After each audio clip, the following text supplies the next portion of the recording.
Olá, criadores de riquezas, sejam bem-vindos. Dando continuidade à nossa conversa sobre receitas e despesas, gostaria de falar hoje a respeito de classificações de receitas e despesas. Nós temos uma classificação mais clássica de receitas e despesas, que ela é aquela classificação quando fala de receita ou despesa fixa ou variável, tá? Para a questão pessoal, eu vou falar um pouquinho depois da fixa e variável, mas para finanças pessoais eu prefiro usar outras duas palavras que são mais fáceis da gente poder trabalhar as nossas despesas e receitas. Eu prefiro classificar como recorrente ou eventual. Por que trabalhar com essa questão do recorrente e eventual? Porque você tem um conjunto, principalmente despesas, né? Você tem um conjunto de despesas que elas são muito repetitivas. Por exemplo, todo mês você tem que pagar a prestação da sua casa ou pagar o aluguel. Todo mês você tem que pagar uma prestação do carro. Todo mês você tem que pagar a água ou luz. Então, ela é recorrente. Todo mês acontece. Algumas pode acontecer só uma vez por ano, por exemplo. Você tem que pagar o IPVA do seu carro ou pagar o seguro do seu carro, da sua casa. Então, isso vai acontecer uma vez por ano. Mas todo ano ela acontece. Então, ela é recorrente também, por mais que demore um tempo maior, ela é recorrente. Você sabe que passa um tempo específico, ela acontece de novo. Então, essa é a classificação recorrente. Tem uma outra classificação que é eventual, né, que seria diferente aí da recorrente, que são aqueles casos que ela não acontece com uma previsão ali tão fácil. Vamos pensar assim um exemplo de você fez lá um risco no carro e tem que ir para a funilaria. Não é uma coisa assim recorrente. Pode acontecer de você ter tirado cartas recentemente, estar aí ralando por aqui ou por ali.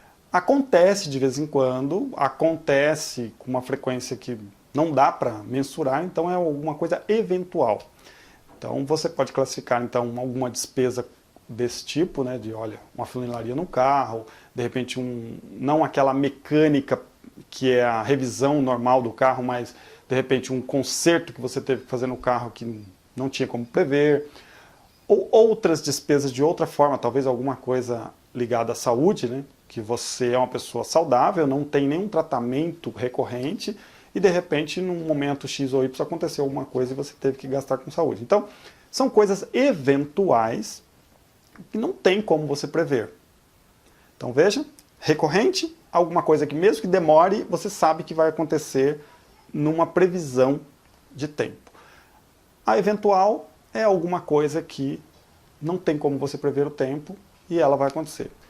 Agora, voltando lá naquela classificação clássica que a gente falou, né, de fixa e variável, o que mais o pessoal classifica como fixa e variável é alguma coisa assim, olha, variável é aquela despesa que depende de alguma outra coisa. Por exemplo, eu vou receber comissão, né, ou despesa, vamos pensar a empresa tendo a despesa, né?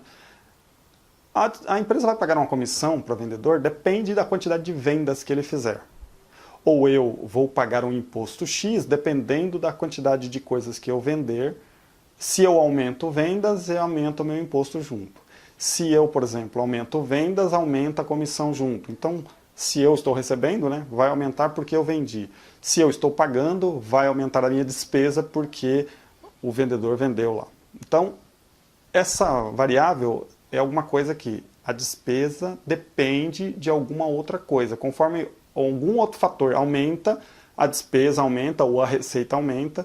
Conforme algum outro fator diminui, a despesa ou a receita diminui. E a fixa é aquela que não tem essa dependência. Ela acontece, pode até variar, ela não é um valor fixo especificamente, ela pode ter uma pequena variação, mas essa pequena variação não depende de algum fator assim como esses que eu disse, né, que aumenta a venda ou alguma coisa parecida. Ok? Então, por isso que para a vida pessoal, eu prefiro mais trabalhar com essa ideia do recorrente e do eventual. Se você tem comentários, tem perguntas, fique à vontade, mande o seu comentário, mande a sua pergunta. Se esse vídeo é interessante, se esse conteúdo é interessante para alguma outra pessoa, compartilhe. E eu agradeço por você acompanhar aqui o conteúdo. Até a próxima.